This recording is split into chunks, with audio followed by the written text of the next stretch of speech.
Another mark of wisdom is fearing God and therefore avoiding evil.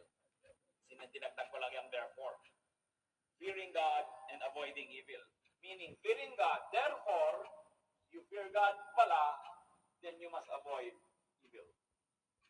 So fear the Lord and therefore you don't have to fear Satan. Because if God is with us, who can be against us?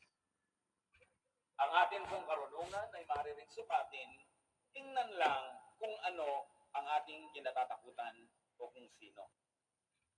So when we fear God, then we fear God enough, that means we uproot evil in our lives, then we don't have to fear Satan at all.